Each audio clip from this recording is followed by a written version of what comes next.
Another quick check. No, my eggs are cooking.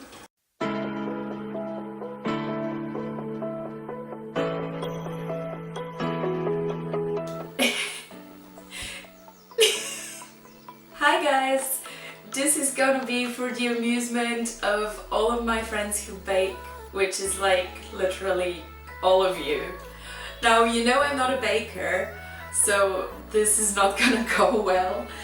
I'm going to try to bake a traditional Bulgarian sweetbread called Kozunak, which we make for Easter, but considering how I almost never bake and I don't really follow recipes very well, this is probably gonna be like watching a horror movie for you, so enjoy, you're welcome, let's get to it. Okay, so we've got some yeast. Fun fact, I don't think I have ever used yeast on anything in my entire life, so this is very exciting. I'm an yeast virgin, if you will. Let's get mixing.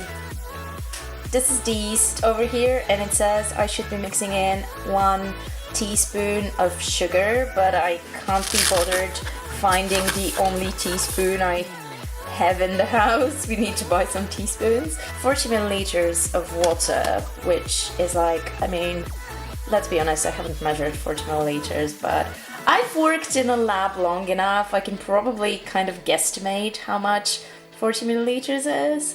Fun fact, I used to have a professor who was like obsessed with yeast. I mean, he was a biology professor, so that's okay, because yeast was like all of his research. But like, he literally would not stop talking about yeast. He thought yeast was the most amazing thing in the world. This is my water bath, and now we're gonna melt the sugar and the eggs together. Now, my recipe says that I need roughly 190 grams of sugar. And I feel like if you're saying it's 190 grams, that's not really roughly. Like, that's roughly 200 grams, that's what it is. Let's say that this is about 190 grams of sugar. Cracking eggs with one hand. Let's see how this is gonna go. Not very well when you try to do it on like bowl on top of another thing. Crack. There we go. Okay. How do people do this with one hand? It's like you've seen cooks on like cooking shows do this with one hand. There we go. That kind of worked. Excellent. I'm practically a professional. Egg number 3. I am so good at this. Guess what? I actually have a stirring thingy. Now, I bet you thought I was gonna stir the eggs with a fork, but no, I came prepared. Well, I didn't come prepared. This was just randomly in my kitchen, I didn't even buy it. But it's here, so I'm gonna use it to stir my eggs, which are kind of cooking. I don't think this is supposed to happen. One of my friends kind of wished me an omelette this morning. So here's the omelette. Maya, this one's for you. I think it's time to add our roughly 190 grams of sugar. So cheers, here goes. Okay, so we do have a sort of omelette here, but you know what? We're just gonna work with it. My recipe says that I should put the flour through a sieve, but I don't think I have a sieve, and I don't think I would bother even if I did. So I'm just gonna put the flour in here. Okay, so Guy on the recipe says to use a wooden stir to stir in one direction only, which is really interesting. Like, it made me think of Professor Snape, and like, you know, in the Half-Blood Prince, when he's like, stir in one direction, in his like notes on his old textbook, he's like, stir in one direction, but add a counterclockwise stir every once in a while.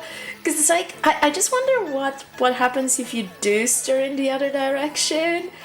It's like every 8 stirs add a counterclockwise stir. Is that gonna make my thing a lot better? Let's try it. Here we go. I'm gonna be a rebel. I've added a counterclockwise stir now, so we'll see how that's gonna affect it. It's supposed to be a pinch of salt, but I can't pinch this salt, so it's just gonna be like a bit of salt. There we go, that's a pinch. I have big fingers. No, I don't. Doesn't matter. That's a pinch. Okay, this is almost starting to look like dough, so I'm gonna add the fruit now before I eat it all. It's not simple to say that most days I don't recognize me. These shoes and this apron, this place and its patrons have taken more than I gave them. So if you want to see what a mess looks like, Mr. Recipe on the video forgot to tell me to add the milk. So I've had to add the milk at like a later stage than it was supposed to be added, I'm assuming, because he never says when exactly you're supposed to put the milk in.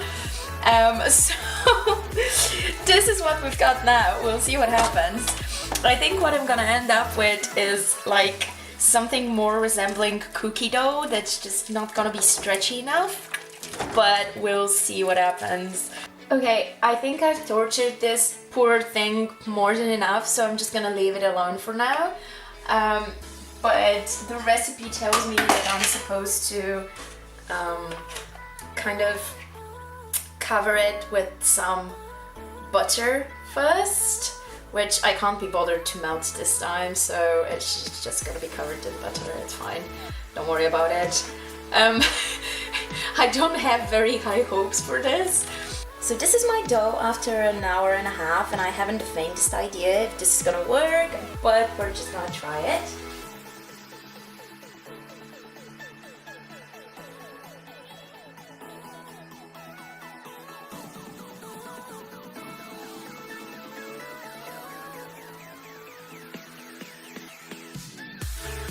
Now we wait.